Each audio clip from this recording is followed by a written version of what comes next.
नमस्कार, मैं रविश कुमार। अगर आप दिल्ली में रहते हैं और कोविड-19 को लेकर ज़रा सी लापरवाही आदतों में आ गई है कि कुछ नहीं होने वाला है, कुछ नहीं होगा आपको, तो एक बार दिल्ली सरकार के आकलन पर नज़र दौड़ा लीजिए। दिल्ली के स्वास्थ्य मंत्री सत्येंद्र जैन ने कहा कि अगले 10 दिनों में दिल्ली में संक्रमित मरीजों की संख्या 50,000 हो सकती है। और दिल्ली सरकार का जो प्रोजेक्शन है, अनुमान है, वो ये कि 31 जुलाई तक दिल्ली में 5.5 लाख मरीज हो जाएंगे और तब दिल्ली को 81,000 बिस्तरों की जरूरत पड़ेगी। अब आप इसी से अंदाजा लगा लीजिए कि आज के दिनों में जब केस की संख्या 30,000 से कुछ अधिक है, तब ये आलम है कि लोग टेस्ट कराने के लिए इस लैब से उस लैब तक भटक रहे हैं, भर्ती कराने के लिए इस अस्पताल से उस अस्पताल तक भटक रहे हैं। दिल्ली सरकार ने जो आज उपराज्यपाल के सामने अपना आकलन प्रस्तुत किया है, उसके अनुसार दिल्ली में 12 से 13 दिनों में कोरोना के केस डबल हो रहे हैं। 15 जून तक दिल्ली में 44,000 मामले होंगे और 6,600 बेड की जरूरत होगी। 30 जून तक दिल्ली में 1 लाख मामले हो जाएंगे, 15,000 बेड की जरूरत होगी। 15 जुलाई तक 2,25,000 मामले हो जाएंगे, 33,000 बेड की जरूरत होगी। 31 जुलाई तक 5.5 लाख केस हो जाएंगे और 80,000 से अधिक बेड की जरूरत होगी। दिल्ली के स्वास्थ्य मंत्री सत्येंद्र जैन कहते हैं कि इस वक्त दिल्ली के पास कुल 10,000 बेड ही हैं। सभी जितने भी कोविड या नॉन कोविड जो बिस्तर हैं वो कुल मिलाकर 10,000 है और इस वक्त संक्रमित मामलों की संख्या 30,000 से कुछ अधिक है, उसके आसपास है। लेकिन 21 दिन बाद जब ऐसे मामलों की संख्या बढ़ जाएगी तब 15,000 बिस्तरों की जरूरत होगी। तो मौजूदा क्षमता से 5,000 ज्यादा मरीजों की जरूरत अब अगले 30 जून तक ही पड़ने लगेगी दिल्ली में। तब इतने बिस्तर कहां से लाए जाएंगे और 31 जुलाई को 81,000 बेड की जरूरत होगी। जाहिर है जिस रफ्तार से संक्रमण की संख्या बढ़ने लगी है, उससे अब यह पता चलने लगा है कि 24 मार्च के बाद से हमने स्वास्थ्य तैयारियों को लेकर क्या किया है और इसके संक्रमण को रोकने के लिए क्या किया है। अब जब सवाल आपके पास आएंगे, मारे मारे आप फिरेंगे, तो सबको पता होता है कि जनता पूछेगी। तो इसलिए आप अपने चारों तरफ देखिए कि इन प्रश्नों से ध्यान भटकाने के लिए नित्य प्रतिदिन, दिन प्रतिदिन किस किस तरह के मुद्दे लाए जा रहे हैं। दिल्ली सरकार और उपराज्यपाल और अन्य विशेषज्ञों के साथ आज आपदा प्रबंधन की बैठक हुई है। यह बैठक उपराज्यपाल के नेतृत्व में हुई। इस बैठक में दिल्ली सरकार ने अपना आकलन रखा। उप मुख्यमंत्री मनीष सिसोदिया ने कहा कि हमारा आकलन है कि 31 जुलाई तक 80,000 से अधिक बेड की जरूरत होगी। उपराज्यपाल ने अगर दिल्ली सरकार का फैसला पलटा है तो उनके पास भी कोई आकलन होगा। सिसोदिया के अनुसार उपराज्यपाल ने कहा कि कोई आकलन नहीं है। मुमकिन है कि यहां इरादा राजनीतिक हो क्योंकि दिल्ली सरकार का फैसला पलटा गया है। इसे अलग भी कर दीजिए तो मनीष सिसोदिया ने जो आकलन पेश किए हैं उसकी परीक्षा 30 जून को तो हो ही जाएगी, जब संक्रमित मामलों की संख्या दिल्ली में 1 लाख तक के आसपास हो जाएगी और 15,000 बेड की जरूरत होगी। एक और चीज यहां समझने की जरूरत है। उम्मीद है कि इस कमरे में बैठक कर रहे लोग इसकी गंभीरता को समझ रहे होंगे। दिल्ली सरकार के स्वास्थ्य मंत्री अब कहने लगे हैं कि दिल्ली में कम्युनिटी स्प्रेड हो सकता है, मगर इस बैठक में इसे स्वीकार नहीं किया गया, टेक्निकल आधार पर रिजेक्ट कर दिया गया। आधार जो भी हो, लेकिन 1 लाख की संख्या अगले 21 दिनों में हो जाएगी तो इसका मतलब है मामला नियंत्रण से बाहर जाता हुआ दिख रहा है। कम्युनिटी स्प्रेड कल रणदीप गुलेरिया जो एम्स के डायरेक्टर उन्होंने कहा है, परंतु केंद्र सरकार ऑफिशियली शायद इसको नहीं मान रही अभी। एम्स के डायरेक्टर ने तो कहा है आप मुख्यमंत्री अरविंद बैठक है इसी पे डिजास्टर मैनेजमेंट के साथ आप ये मुद्दा उठेगा बिल्कुल। देखिएगा, कम्युनिटी स्प्रेड किसे कहते हैं? जब आपको कुछ लोग ऐसे मिलने स्टार्ट हो जाएं जिनका सोर्स ना पता लग रहा हो। अब कुछ नहीं है, ऐसे बहुत सारे लोग हैं जिनका सोर्स नहीं पता लग रहा कि उसको ये बीमारी कहाँ से मिली है। कम्युनिटी स्प्रेड है दिल्ली में। अब वो तो केंद्र सरकार मानेगी तभी होगा। सर कितने संख्या है इस वक्त, कितनी संख्या है जो केस नहीं मिल पा रहे हैं, जितने मामले नहीं कम्युनिटी स्प्रेड है या नहीं है, मैंने तो आपको बता दिया कि एपिडेमियोलॉजी के अंदर 4 स्टेजेस होती है। 3rd स्टेज होती है कम्युनिटी स्प्रेड। कम्युनिटी स्प्रेड तब कहा जाता है जब उस आदमी को इन्फेक्शन कहाँ से मिला है उसको नहीं पता होता। और ऐसा एक केस नहीं है, ऐसे बहुत सारे केस हैं। लगभग आधे केस ऐसे आ रहे हैं जिनको नहीं पता लगता कि उसको ये इन्फेक्शन कहाँ से हुआ है। सर संख्या है कि कितने लोगों के केस पता नहीं चल पा रहे हैं? लगभग आधे के नहीं पता लग पा रहे हैं। कल सर डिप्टी सीएम ने कहा कि अगर कम्युनिटी स्प्रेड पर हम लोग निर्णय पे पहुंच गए तो रणनीतिक बड़े बदलाव होंगे दिल्ली में। देखिए, केंद्र सरकार मानेगी तभी पहुंचेंगे ना। अगर आप बीमार हैं उससे फ़र्क नहीं पड़ता है। अगर आपको बीमार वो डिक्लेयर करेंगे कि भाई हाँ बीमार हैं, तब बात बनेगी। तो सर केंद्र रोक रहा है आप लोगों को अपनी तैयारी? देखिए, हम डिक्लेयर नहीं कर सकते, ये केंद्र सरकार का अधिकार क्षेत्र है, वही डिक्लेयर कर सकते हैं। लेकिन अगर कम्युनिटी स्प्रेड हुआ है तो क्या सरकार तैयार है? आज कम्युनिटी स्प्रेड तो एक टेक्निकल टर्म है कि है या नहीं है, उसको केंद्र सरकार मानेगी या नहीं मानेगी वो उनके ऊपर डिपेंड करता है। पर ऐसे में आपको बता सकता हूँ, ऐसे बहुत सारे केसेज हैं जिनका सोर्स नहीं पता लग रहा है। सर सरकार तैयार है या नहीं? अभी तक तो तैयार है, पर कल का जो ऑर्डर है उसके बाद बड़ी दिक्कत वाली समस्या का वो पैदा हुई है। यही मन में उठ रहा था कि अगर मान लेते हैं तो फिर क्या होगा, क्योंकि लगभग सब कुछ तो दिल्ली में अप्लाई हो चुका है, पूरे देश में अप्लाई हो चुका है, लॉकडाउन भी हो गया, कंटेनमेंट भी बना लिए, तो ऐसा क्या होगा? कम्युनिटी स्प्रेड के बाद जो उसके प्रोटोकॉल्स हैं, अब मीटिंग कर लेते हैं फिर बताएंगे। प्रोटोकॉल में क्या होता है कि मेनली फिर इलाज पे ज़्यादा ध्यान दिया जाता है। आज हम कहते हैं कॉन्टैक्ट ट्रेसिंग। अभी क्या होता है कि एक पेशेंट आया, वो पॉजिटिव है, उसके कॉन्टैक्ट में 50 लोग 100 लोग होते हैं। अब वो 50-100 लोग में से बीमार तो 2 ही हैं। अब 2 पे ध्यान दीजिएगा, उनका इलाज कीजिएगा। दैट इज शरद ने ये बातचीत आपदा प्रबंधन की बैठक से पहले की, जिसमें सत्येंद्र जैन बता रहे हैं कि किस तरह से दिल्ली में कम्युनिटी स्प्रेड हो सकता है।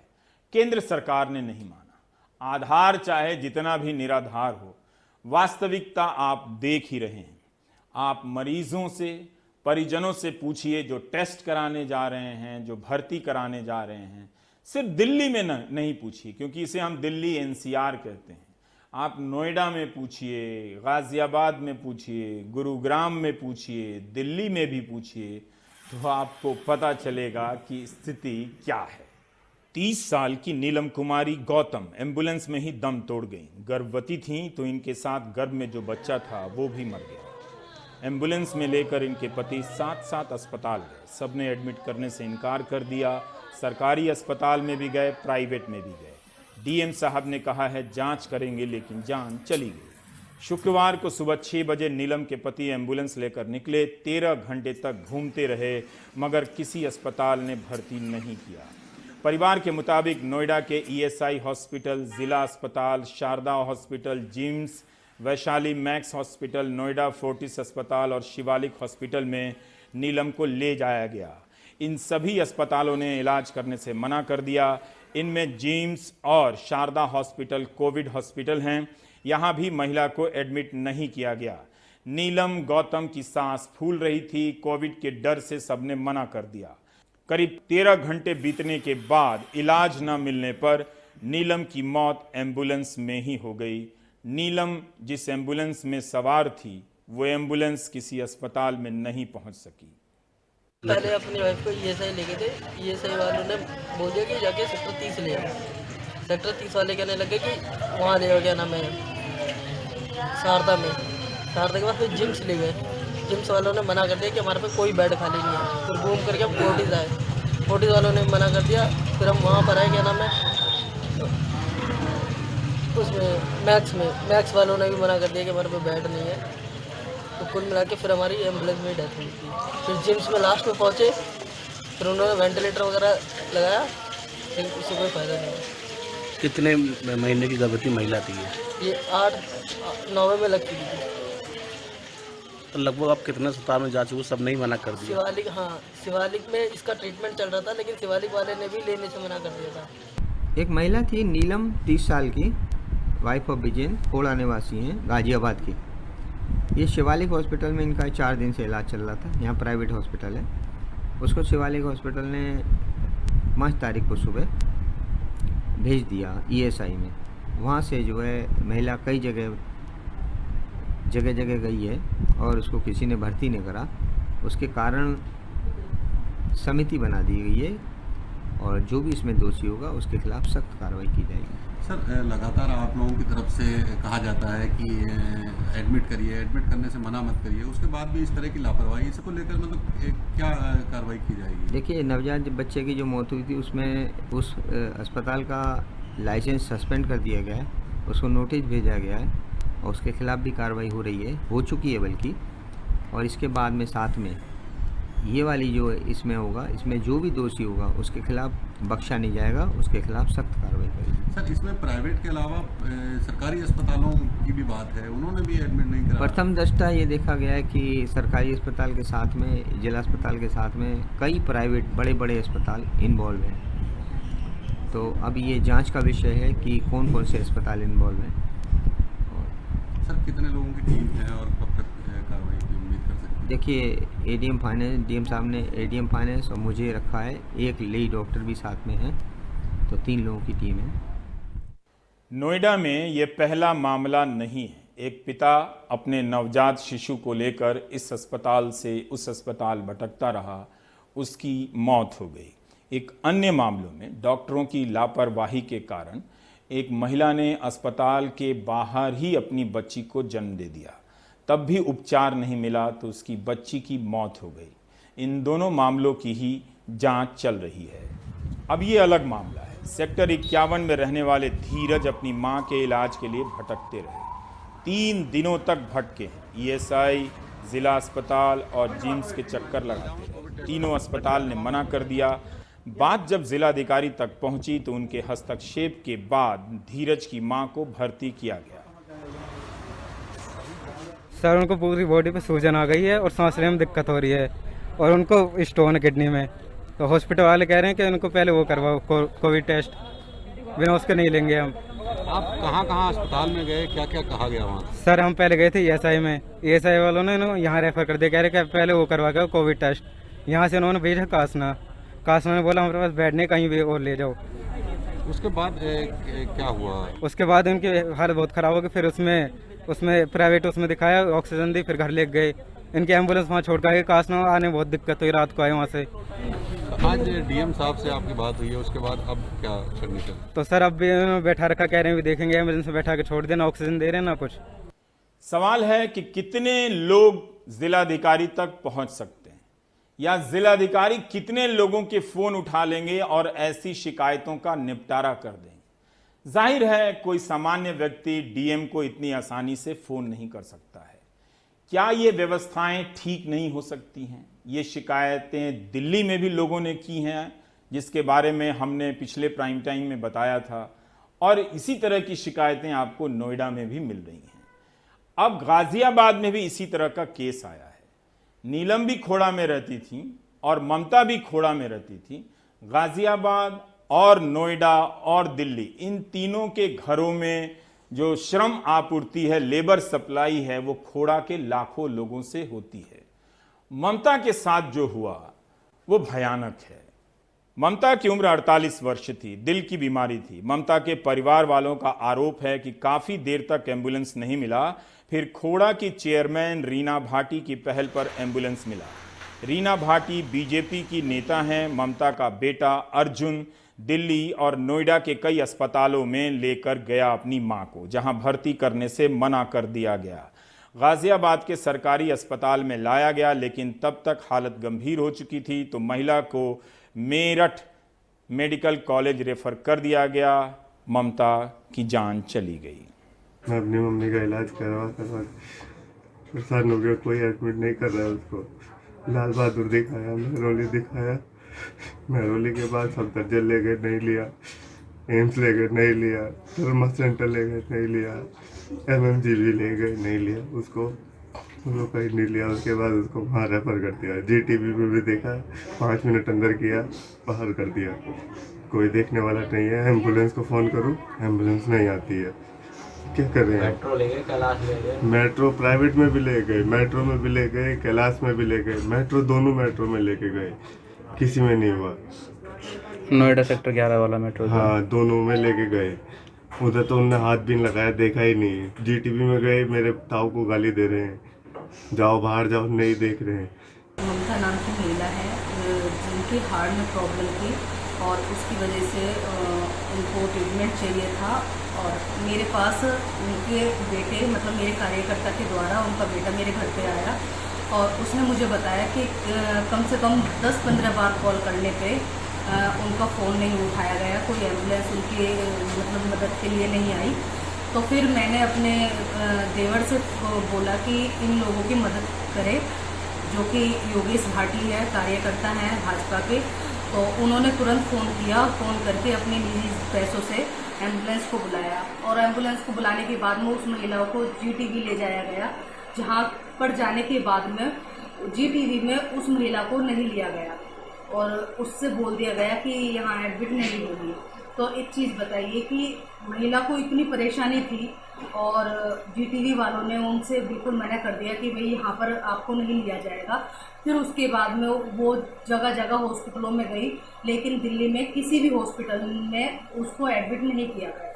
फिर दोबारा उनका कॉल आता है मेरे पास में कि मैडम हमें तो कोई भी हॉस्पिटल नहीं ले रहा है। फिर मैंने उनसे बोला कि आप गाज़ियाबाद जाइए।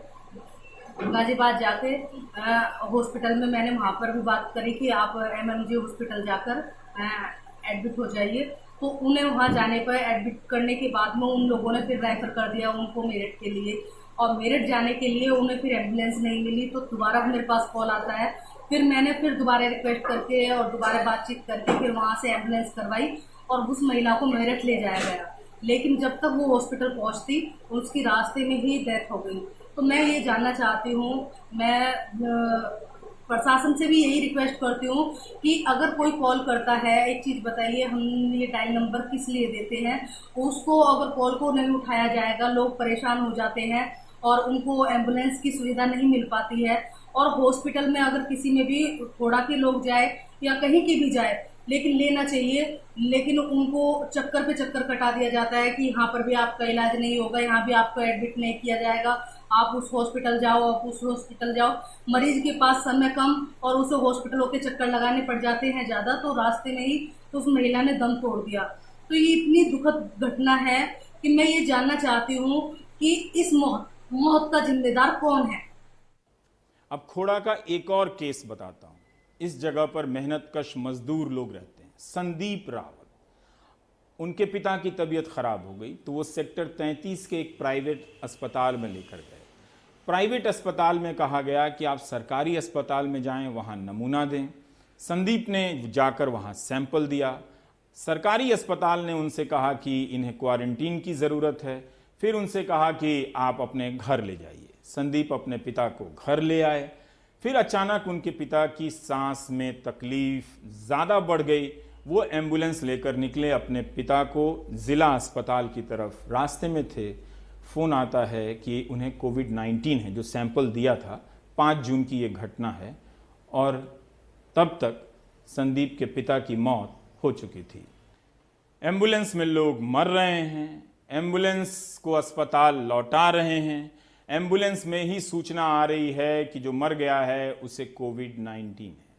संदीप रावत ने एक और बात बताई कि उनके पिता के पार्थिव शरीर को दे दिया गया मगर जांच नहीं की गई। कोई प्रोटोकॉल के तहत उनके पिता का अंतिम संस्कार नहीं किया गया। जाहिर है जो भी उसमें शामिल हुए होंगे उन्हें भी कोविड-19 होने का खतरा हो सकता है। तो आपने देखा कि आप दिल्ली में रहते हों, नोएडा में रहते हों, गाज़ियाबाद में रहते हों, हर जगह मरीजों को इस तरह की परेशानियों का सामना करना पड़ रहा है। खोड़ा का नाम सुनकर ये फिर से आप बेहोश मत हो जाइएगा कि आप मिडिल क्लास वाले हैं, आपका कुछ नहीं होने वाला है। जो हो रहा है गरीबों के साथ हो रहा है। अगर आप गुरुग्राम की अट्टालिकाओं में रहते हैं जिनके नाम यूरोपीय गाँवों के नाम पर रखे गए हैं, कंपनियों के नाम पर रखे गए हैं, गीतकारों के नाम पर रखे गए हैं, तो उस गुरुग्राम की भी हालत देख लीजिए। वहाँ पर 2100 से ज़्यादा केस आ चुके हैं। 15 लाख आबादी है गुरुग्राम की, यहाँ पर 2100 केस आए हैं। पूरे हरियाणा में जितने केस आए हैं उसका 44% गुरुग्राम में है और वहाँ पे अस्पताल का कितना इंतज़ाम है, राम जी से पूछिए, हमसे क्यों पूछते हैं। 7 जून को ही पराग कर एक डेटा विश्लेषक हैं, उन्होंने ट्वीट कर बताया था कि गुरुग्राम भारत के उन 20 ज़िलों में है जहां पर डबलिंग रेट सबसे अधिक है, बल्कि गुरुग्राम में कम समय में संक्रमण के केस डबल होते जा रहे हैं। यहाँ अपार्टमेंट तो बन गए मगर अस्पताल बनाना भाई लोग भूल गए। सरकारी अस्पताल की जगह प्राइवेट अस्पताल तो हैं, लेकिन क्या गुरुग्राम का middle class plus upper middle class इस वक्त महंगे प्राइवेट अस्पतालों का खर्च उठा पाएगा जब उसकी सैलरी आधी हो गई है। 7 मई को ज़िला प्रशासन ने 6 प्राइवेट अस्पतालों में 100 बेड का इंतज़ाम तो कर लिया, लेकिन बाकियों का क्या होगा? क्या इससे काम चल जाएगा? इसके पहले सेक्टर 9 में 125 बिस्तरों वाले ESIC अस्पताल को ही कोविड अस्पताल बनाया गया था। 6 अस्पतालों का चयन इसलिए हुआ क्योंकि मीटियोर हॉस्पिटल को चलाया नहीं जा सका।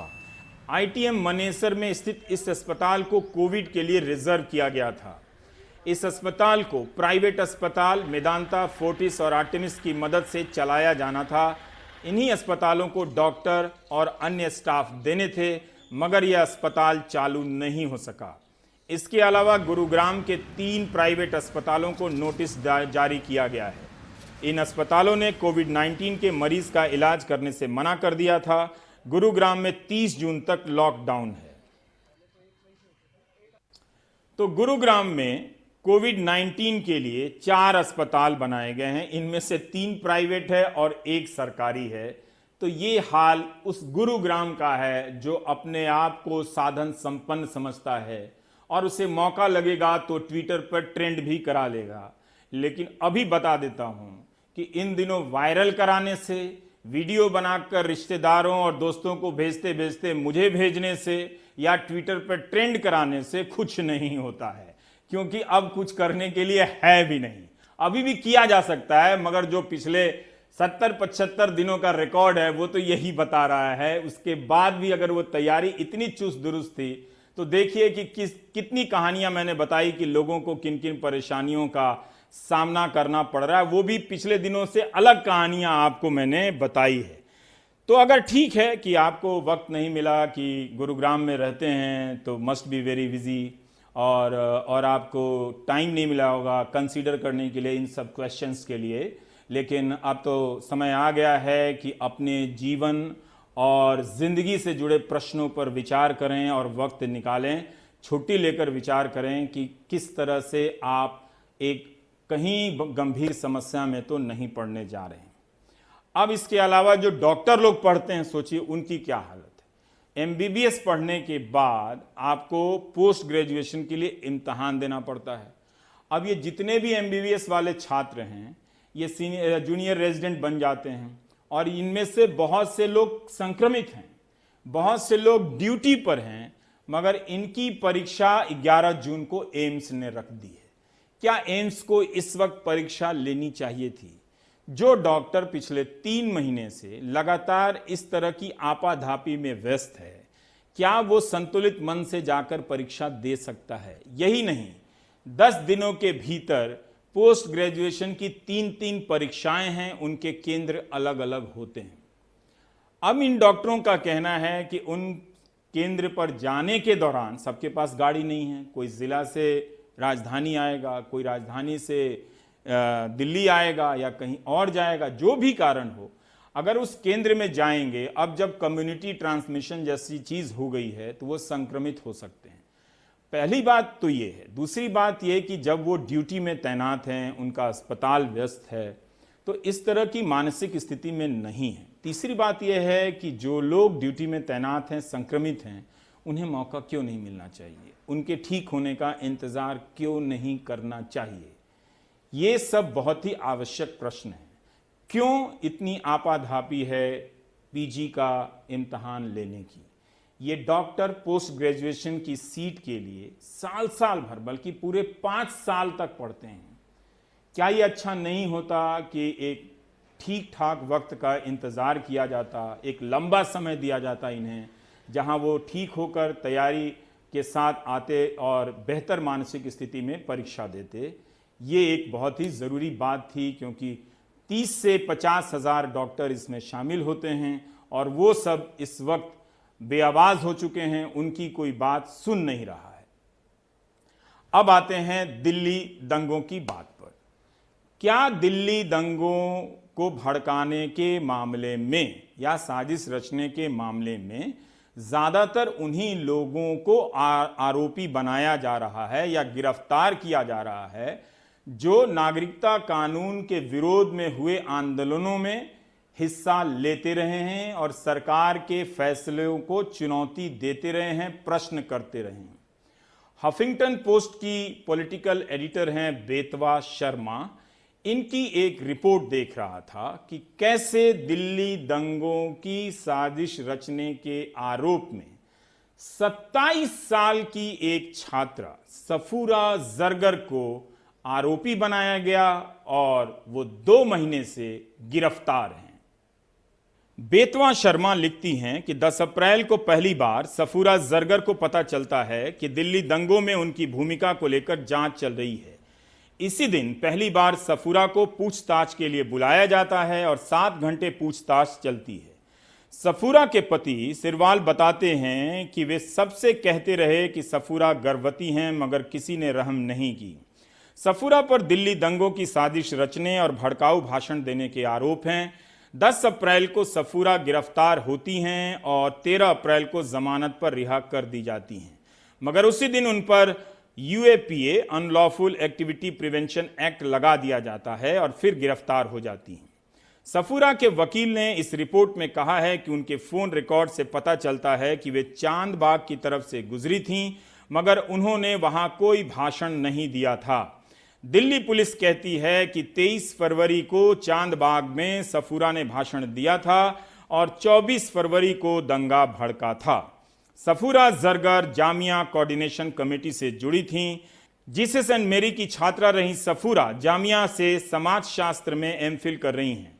उनके टीचर कहते हैं कि वे A+ स्टूडेंट हैं। उनकी गिरफ्तारी के बाद ट्विटर पर उनके गर्भवती होने को लेकर जिस तरह की अनर्गल बातें की गईं, उसके बारे में क्या ही बताएं। हमारा समाज नारी को देवी की तरह पूछता है। खामखा इस सच्चाई को जानकर आप दुखी हो जाएंगे। सफूरा के साथ उमर खालिद पर भी आरोप लगे हैं। 10 अप्रैल से सफूरा जेल में हैं। वो गर्भवती हैं, इसलिए कई तरह की जटिलता आ गई है। उनके गर्भ को खतरा हो सकता है।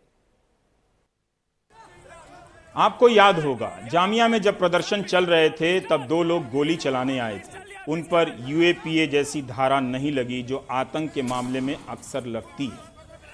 इन लोगों के गोली चलाने के बाद भी कोई दंगा नहीं भड़का। प्रश्न यहाँ एक गर्भवती महिला को आगे कर सहानुभूति का नहीं है। उसकी जान को कुछ ना हो, इसकी जिम्मेदारी अदालत और जेल प्रशासन की है। प्रश्न ये है कि क्या दंगों के मामले में जो FIR दर्ज हो रही है उसमें पुलिस की किस तरह की भूमिका सामने आ रही है। इसके बारे में बात करेंगे, लेकिन ब्रेक के बाद।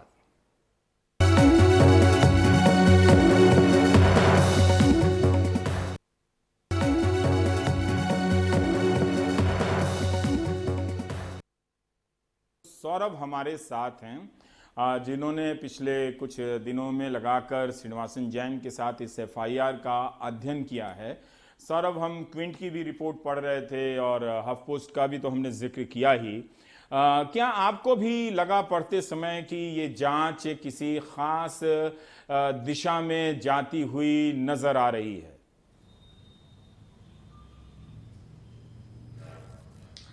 देखिए रवीश, जो दिल्ली में दंगे हुए वो सांप्रदायिक दंगे हुए और जो संप्रदाय उससे पहले भी हिंसा हुई, लेकिन वो सभी हिंसा जो नागरिकता कानून का विरोध कर रहे लोगों और पुलिस के बीच हुई, लेकिन ये कभी भी सांप्रदायिक नहीं था और ये सांप्रदायिक हुआ 23 तारीख से। अगर आपको बताएं, दिल्ली पुलिस ने कुल 52 लोगों की मौत हुई थी इन दंगों में, जिसमें लगभग पुलिस ने 783 केसेस दर्ज किए। अब पुलिस उन सब में चार्जशीट दायर कर रही है। हमने 9 चार्जशीट्स का अध्ययन किया है रवीश, जिसमें एक चार्जशीट में दिल्ली पुलिस ने दिल्ली के दंगों पर एक क्रोनोलॉजी फाइल की है, जिसमें 13 दिसंबर से शुरू किया उन्होंने, जब पहली बार जामिया में प्रदर्शन हुआ था उससे शुरू किया। उन्होंने 15 और 16 तारीख का जिक्र किया है, लेकिन 15-16 तारीख को जिक्र किया है, पर उसमें ये नहीं लिखा, उसमें ये लिखा है कुछ लोग घायल हुए और कुछ पुलिस वाले घायल हुए, पर उसमें यह नहीं लिखा गया कि वहां पर बच्चों की पिटाई हुई या कुछ बच्चों को गंभीर चोटें हैं, जिसमें एक शख्स की आंखें भी चली गई, उसके बाद प्रदर्शन हुआ। ये सब कुछ नहीं लिखा गया है और पूरी क्रोनोलॉजी लिखी गई। उसमें यह भी लिखा गया कि हर्ष मंडर गए वहां पर, उन्होंने कहा कि आप बैठे रहिए, यहीं पे उठना नहीं है आप लोगों को, नागरिकता कानून के विरोध में। शर्जील इमाम का जिक्र है, चंद्रशेखर रावण का जिक्र है, शाहीन बाग का जिक्र है, लेकिन पूरा तारीख है 22 तारीख की अगर बात करें तो 22 तारीख को उसमें लिखा गया क्रोनोलॉजी में कि 22 तारीख को यहां पर जाफराबाद में महिलाओं ने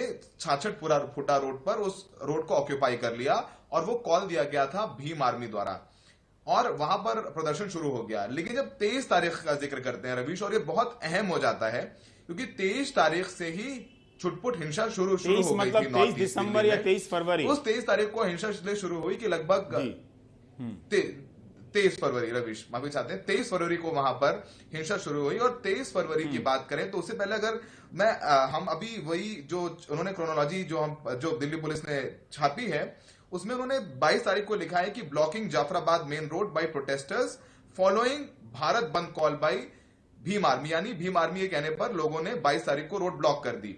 अब 23 तारीख का बहुत अहम हो जाता है रवीश, 23 फरवरी का, क्योंकि 23 फरवरी को वहां पर कपिल मिश्रा पहुंचे थे मौजपुर चौक पर। वहां पर उन्होंने प्रदर्शन शुरू किया था और उनके सामने ही दोनों तरफ से, क्योंकि अब तक जो देखिए बहुत अहम है, बार बार ये कह रहा हूं कि अब तक ये पूरा जो प्रदर्शन था वो सरकार और नागरिकता कानून के विरोध में प्रदर्शन कर रहे लोगों के बीच था, ये हिंदू मुसलमान नहीं था। लेकिन जब कपिल मिश्रा एक सवाल करना चाहता हूं तो वहां से उनके साथ जो लोग आए और कुछ और लोग इकट्ठे हो गए। जी मेरा सवाल ये है, कपिल मिश्रा के प्रसंग पर आने से पहले, चूंकि आपने क्रोनोलॉजी की बात की और कहा कि 15 दिसंबर से ही कहानी बनाई गई है, तो उस कहानी में दिल्ली पुलिस ने क्या अपनी भूमिका के बारे में लिखा है कि जामिया के भीतर परिसर में लाइब्रेरी में हिंसा होती है? अगर मैं सही हूं, ठीक से याद है, तो पुलिस के खिलाफ भी मामले दर्ज होते हैं, इस तरह की खबरें आई थी। क्या उस क्रोनोलॉजी में जो 2 लड़के गोली चला रहे हैं उसका भी जिक्र है कि ये कोई साजिश हो सकती है कि कोई आकर इस तरह से प्रोवोक कर रहा है कि शांतिपूर्ण धरने पर बैठे लोग हिंसक हो जाएं, जो कि नहीं हुए? क्या उस क्रोनोलॉजी में जेएनयू में जो हिंसा होती है उसका भी जिक्र है सौरभ, जो आपने एफआईआर की कॉपी पढ़ी और क्रोनोलॉजी पढ़ी? बिल्कुल नहीं रवीश, बिल्कुल कोई जिक्र नहीं है। 13 दिसंबर से जिक्र है, 15-16 की हिंसा का जिक्र है और उसमें लिखा गया कि गाड़ियां जलाई प्रदर्शनकारियों ने, लेकिन यह जिक्र नहीं है कि पुलिस ने स्टूडेंट्स को पीटा।